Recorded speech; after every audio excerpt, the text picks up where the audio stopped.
So structuring information from narrative text was not necessarily a large emphasis of our RP scanner project, but because we are in congestive heart failure that needs the ejection fraction that comes in usually in radiology reports, and Kawasaki disease, in which we believe, or Jane believes, that there's a lot of undiagnosed cases and we should go after them to one day be able to proactively alert emergency department physicians or primary care providers about the situation. Then we thought, well, we need to address this problem, or at least have some ways of addressing it. So natural language processing is what we are proposing, and both speakers will provide some details. So, Thank you for Lucila and the other organizers of all the sponsors of the related projects, and I'm happy to present and share you of our experience with the use case on the KD alert. So the goal of this project. Anything wrong with it? Oh, okay. Thank you. Yeah, the goal of the project is to provide using NLP method to develop a system that will read the clinical notes from the pediatricians and alert them for potential KD cases. And the reason for that is because why we need such an alert system is because KD is such a disease that usually get overlooked. The reason is that its symptoms overlap with a lot of other types of diseases, and it happens in different time points, and I think Jane will tell you more about that. So here is a poster from a patient group that shows that the main symptoms that we diagnosed, the KD, is based on some visual clues, and these clues is very hard to structure into some data fields in the EHR, so they usually won't have such a fields to describe things like the red eyes or swelling hands and feet and things like that. So usually that only appears in the clinical notes. So it's difficult to just use a structured query language to search in your database and see if a patient satisfy any of these conditions. Instead, you need to read the clinical notes that the clinicians observe their patients and then report what they observed in free text. And so that contribute part of the reason why this got overlooked, and part of that contribute to a need for a system that can apply NLP techniques to read these clinical notes in order to alert these cases.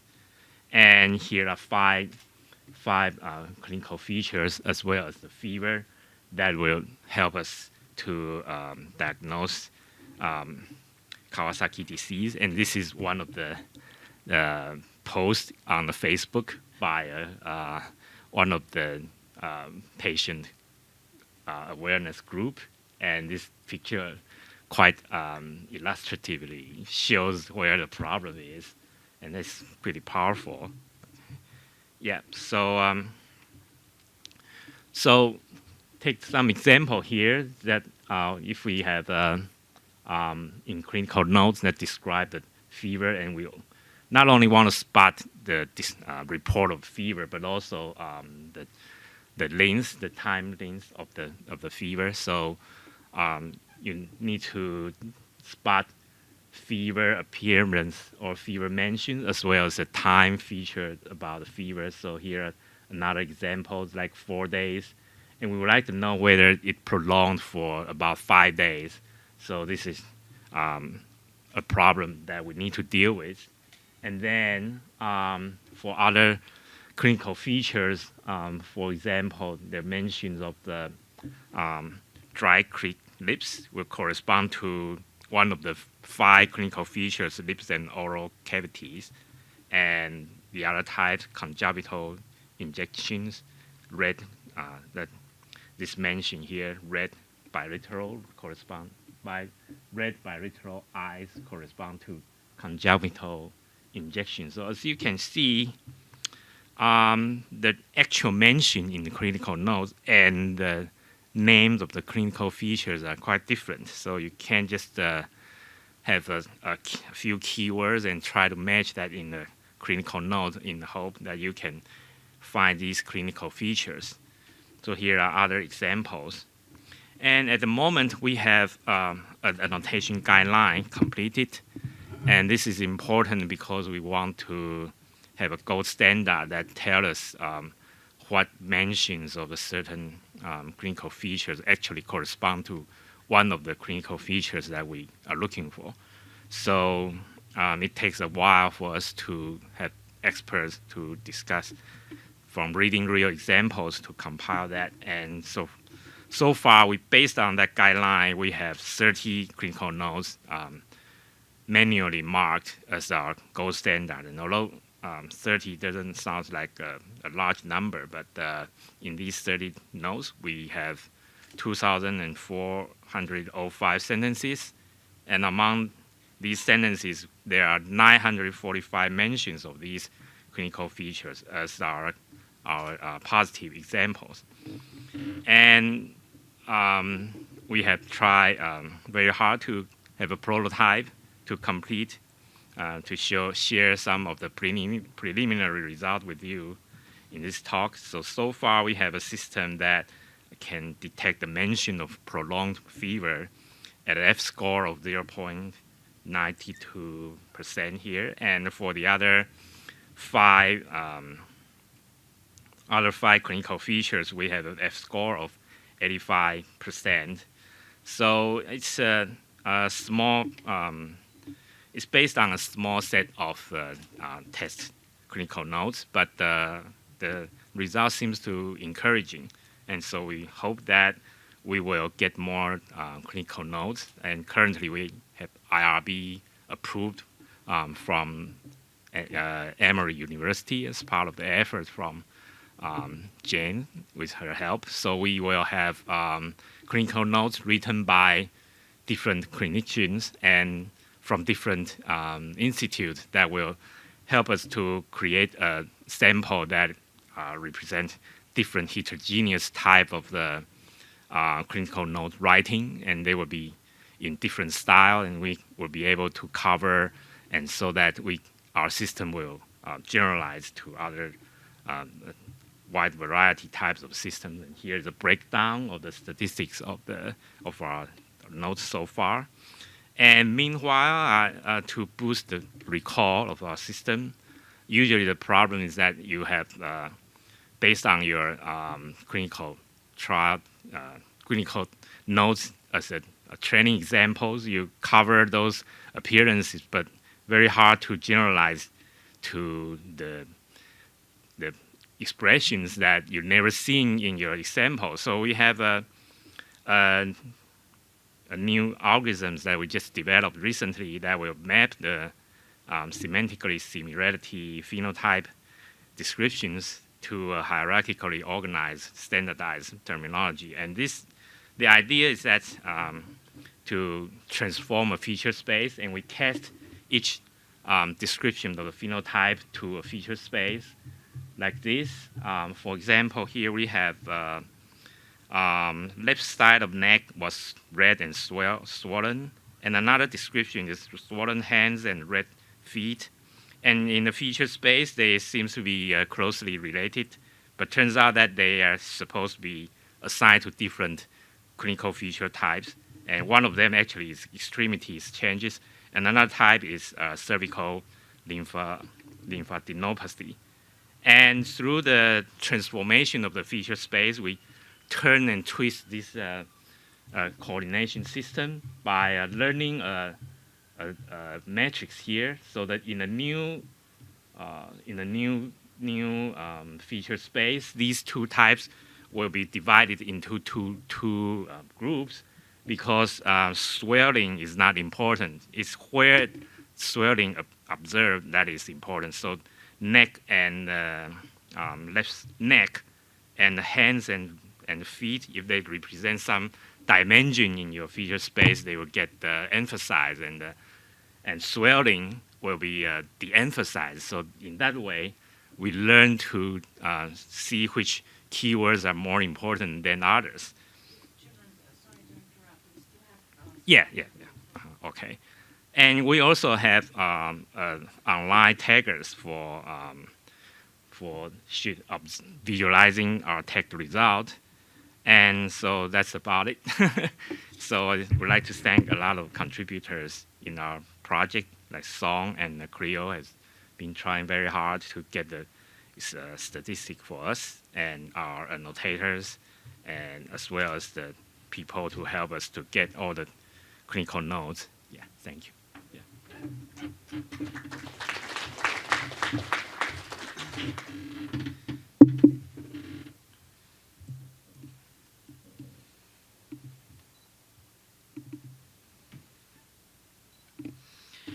All right, I think we got a pretty good run through, some great examples about how natural language processing works.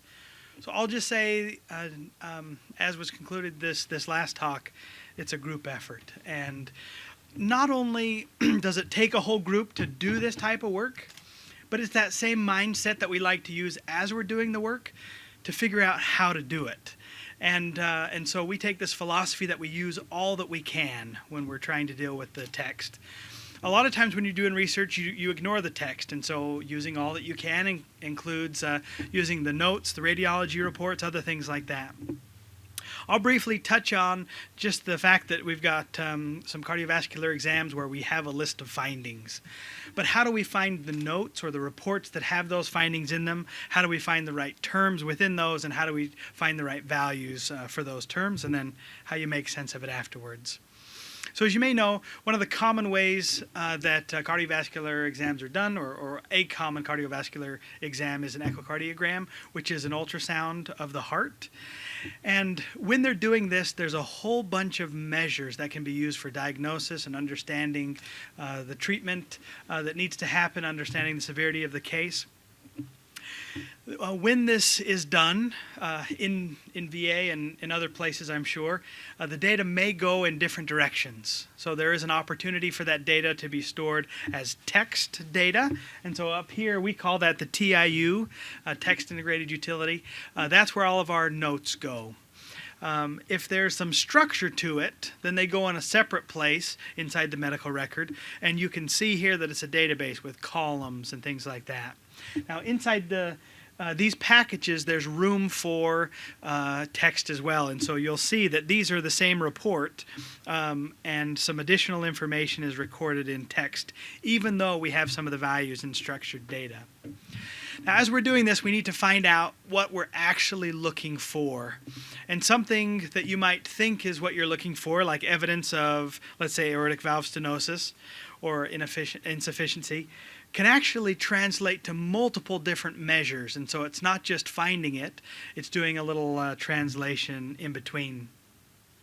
As part of this project, because we work with 130 different VA hospitals themselves, along with several different outpatient clinics and other things, we didn't know how to find all the concepts to begin with. And so what we did was we took samples of all these different note types, different notes where we knew that they had some sort of concept based on keywords. And then we tried to work backwards to find out how these concepts were represented in the text. And what we found is that some of these concepts could be mapped directly, but because of ordering, misspelling, the way that these might be templated or put in some structured format, that if we worked with little pieces and we found those little pieces, then we could use some logic to put them together. And that's very similar to looking at standard terminologies, whether it is pre-coordinated or post-coordinated. And so in this sense, we tackled these concepts in this fashion and then post-coordinated them into the terms that we were looking for. This shows those same four elements with a little bit of a different color for each of these different types. As we were able to find these little pieces and post-coordinate them into terms, we were able to find some patterns that said, if you're finding a term, then maybe there's some stuff in the middle, some connecting terms or phrases, and then there might be a value. And then values could be formatted in different ways as well. But by doing so, we were able to come up with these types of patterns that look like regular expressions but work on a higher level, that work on the actual previous annotations that are made on the note. And by doing so, we can take a sentence like this, take the term that's in the text, map that so that it's a concept that we know makes sense to us, pull out the values along with the units so we can normalize and compare across units and make available for study use. It's all in there.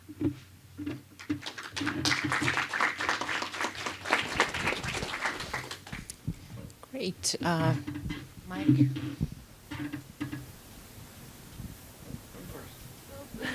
I'll have to fight you for it. So I'm curious for both of you the extent to which combining different kinds of data to get at the natural language processing might be effective. So there's the structured data, you have the unstructured data, there may be other data sources that from imaging and things like that. To what extent have you guys been working on that kind of approach to do possibly like a multiple imputation, if you will, of the natural language that's in those notes? Yeah, I think we can. So at the moment, since the main theme is to improve the performance of an NLP algorithm, and usually other source of information will be used as a hint to train the machine learning algorithm. So for example, in the algorithm that we use the result of data harmonization, and if you have a table of mapping that shows us how you map one sentence to a clinical feature or concepts, and that can help us to provide a hint for our learning algorithm. So same thing for, say, if you have a description of an image, and the image can give you some features, then you can map that natural language text to those features. So it could be a training example. So mainly all those other information sources can help the machine learning algorithm by providing us a training examples. Yeah. This is a topic I'm very interested in. I'd be happy to discuss it with you offline. Thanks. Fascinating work, both of you. Just two comments. One is just a suggestion.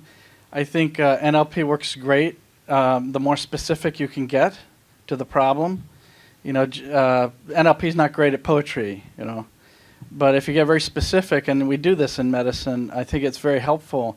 And that means a lot of taggers, to use your terminology, And so I would encourage you, as you do your work, to use a generalizable framework like CTAKES and build taggers that others that use CTAKES can use rather than create your own software. Mm-hmm. So just a comment that it takes a group to do this and to add to the library. And so I would love to see a library of taggers that we might call phenotypic taggers that are part of CTAKES, the Apache project that was started. So the other thing is, I just want to mention, we did research last year on understanding the sourcing of data around cancer registries, and one of the big surprises there, well, it may not be a big surprise, but to us was that the number one pain point, we found 350 pain points, but the number one pain point for every role and everybody was information finding in the EHR, particularly around key data elements, which are strewn about the clinical record.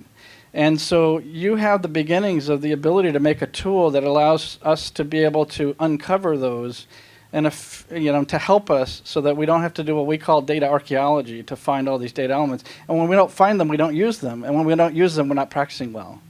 So I just wanted to sort of suggest that this could be the beginning of a tool set that could actually do that for us and surface up data elements that are tied to phenotypes. So I love your work on sort of your probabilistic approach to phenotype And then also you can surface up those as potential key data elements that would be very helpful in a sort of a summarized, I would consider summarized sort of screen on an EHR for the particular phenotypes or diseases. So great work. Thanks. Great. Thank you. Thank you all. So I have 15 seconds to get it to 3 o'clock.